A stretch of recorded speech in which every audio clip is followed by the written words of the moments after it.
Okay everyone, and welcome to this first video that's going to cover the role of sport in promoting values.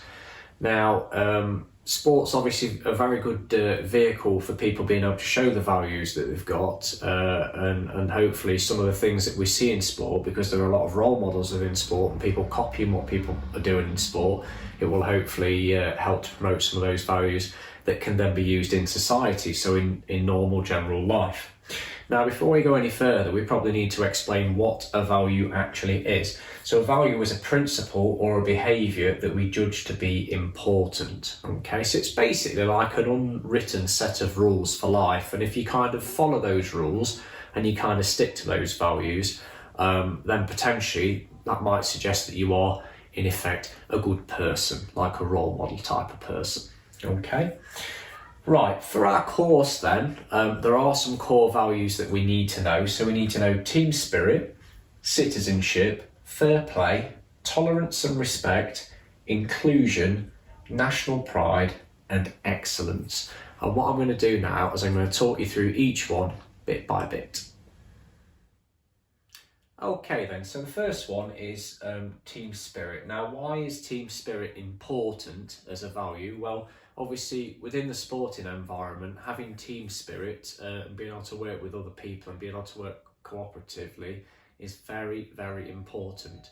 Within a sporting setting, if you've got somebody who's just playing for themselves, only thinking about themselves, then the team itself is not going to function appropriately, and they're probably not going to be very successful either.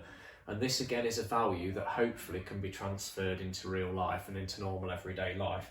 If you're able to work with other people from different backgrounds and things, and you're able to work effectively within a team, then you're much more likely to be successful. So team spirit is very, very important. Okay, the next one then is looking at fair play. Well, why is fair play important? Well, you've got to remember that people who are playing sport, particularly people who are playing sport at a high level, are massive role models, not just for little kids, they're role models for many people in society, and people look up to them and expect that they're doing things the right way. So fair play is basically making sure that when you are playing that you're using fairness and politeness, and you're trying to do things the right way. You're not trying to cheat and do things the wrong way. Things that people might be tempted to do if they're not adhering to the fair play rules, or they might be tempted to take drugs and to cheat and to try and get the upper hand without putting hard work into things. Things that we might see as examples of fair play might be if the ball goes out of play in football, the other team have kicked it out because you've got an injured player, then you might throw the ball back to them. Things like that are really good examples for society, because it's basically showing that if somebody does a good deed, then you're going to give them a good deed back, and that's really important value to try and take into life as well. Okay, then the next one is citizenship. So citizenship is all sort of about your contribution to your local community and basically being an effective citizen, being an effective member of society. And this can be seen in sport in many different ways. One such example would be people who play and run and coach and manage local sports clubs and fixtures and things like that are contributing to their local community by giving, obviously, people like you who might play for a Sunday League football team, or you might, play for or go to like an athletics club or a basketball team or any kind of sport. It's normally going to be run by local members of the community, and they're probably not getting paid for it. A lot of the time it's going to be volunteers, people's parents who are doing the coaching and the managing, other volunteers that are helping to run things in the background for the club. And all of that is all to do with citizenship. It's all about being a positive role model for your community and community spirit, and sort of everybody being involved to help and give opportunities to people in their local area. Okay then, so the next one is looking at tolerance and respect. And again, these are often seen within sport, because within sport you have a lot of people from different backgrounds, different cultures, different countries, all coming together and kind of rubbing along with each other and getting along with each other. If you look at something like a modern Premier League football team, the team itself is made up of people that all speak different languages. They're all from different parts of the world, but they all get along together because they've all got that common goal of wanting to win and wanting to be successful. So any differences that people have got, are put aside, and everybody is obviously aiming for a common goal. You will also see this kind of on the bigger stage. If you look at sort of international fixtures and things like that, you will have country versus country. And it's never nasty, it's always done, hopefully, with people being tolerant for different people's beliefs and different people's points of view, and it's also normally done very respectfully.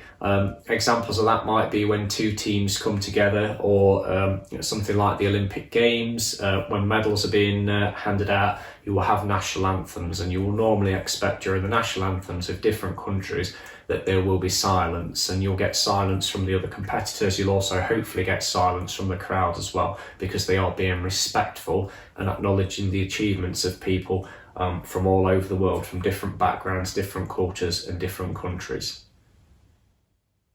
Okay, next one then is inclusion. So inclusion is just looking at getting as many different people involved as possible in things, and recognising the fact that everybody is able to bring something to your team, to your sport. Everybody's got different strengths and different weaknesses. If you look at something like a rugby team, for example, you will see people in a rugby team that are all different shapes and sizes. They've got all different types of fitness. You're going to have some people who are quite big and bulky and therefore quite slow, but they're the really strong ones who do a lot of the tackling and the rucking and holding people down on the ground. You've got some taller, slimmer people who are really, really fast, and their job is, because they are slim and they're fast, is to get the ball and run as fast as they can and try and score tries and things like that.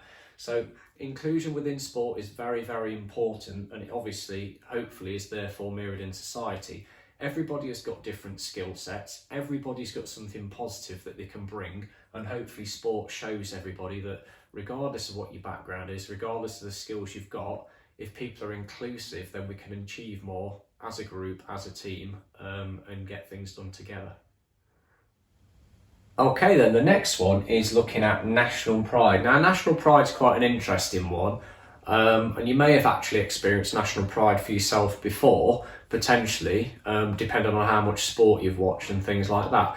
Now, a good example that I can think of national pride that's a little bit before your time is when the Olympics last came to the country in 2012. So the London 2012 Olympics had a massive effect on the entire country, and regardless of whether you're a sports fan or not, because it was such a massive global event being held in this country, and it was shown in the media all over the place. It was on like TV all day, every day. There was no real way of escaping it. So a lot of people who potentially didn't normally watch sport would be watching it and engaging with it and enjoying it.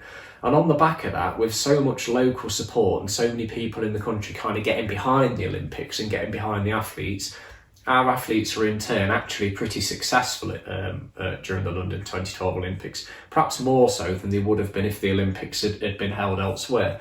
The knock-on effect of that then, of our home athletes and home teams and things winning, is that people start to feel a bit more proud about being a part of the country, and people start to feel upbeat and happy and things like that. People will go to work in the morning and be more productive just because there's that feel-good factor attached to the fact that the country have been doing well. You get a similar kind of thing happening, other events like the World Cup or the European Championships. If the England football team are doing well and they get through to the next round, then the next round, and the next round, and they're potentially going to get into a final or something, you will see there'll be a lot of national pride. There'll be a lot of people suddenly, wearing England shirts. They'll have the England flag on the car roof and stuff like that, and everybody gets that sense of national pride and kind of rides that wave of feel good with it. Okay then, so the final one we're going to look at, the final value, is excellence, and sport's a very good example of how we can use the value of excellence, because most people within sport are there because they want to be the best that they can possibly be. And to get to that situation where they are the best they can possibly be, they will train very, very hard, they'll do absolutely everything they can, they'll perform as hard as they can, and as a result of that, hopefully they will get lots and lots of success. Excellence doesn't come easily. You obviously have to put a lot of time and effort into things, and as a result of that, the people that do put time and effort into things are normally rewarded, and they will then kind of act as role models. As people become successful, they will therefore probably get a lot of media attention on them, and you'll get a lot of people kind of looking up to them and wanting to be just like them. In turn, that'll encourage those people who want to be like people who are already excellent to train harder themselves and to work the way up and reach excellence themselves. And this not only is something that happens in sport, but it's again something that happens in real life. And people who tend to strive for excellence tend to be the people who are successful within their careers and within the jobs and things like that. So excellence is a great value, and you see a hell of a lot of it going on within sport.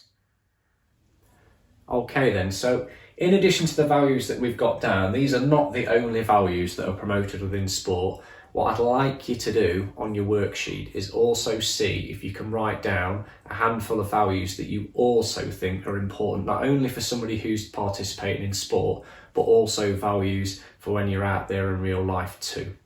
Make sure that when you write your values down, you try and give some examples too.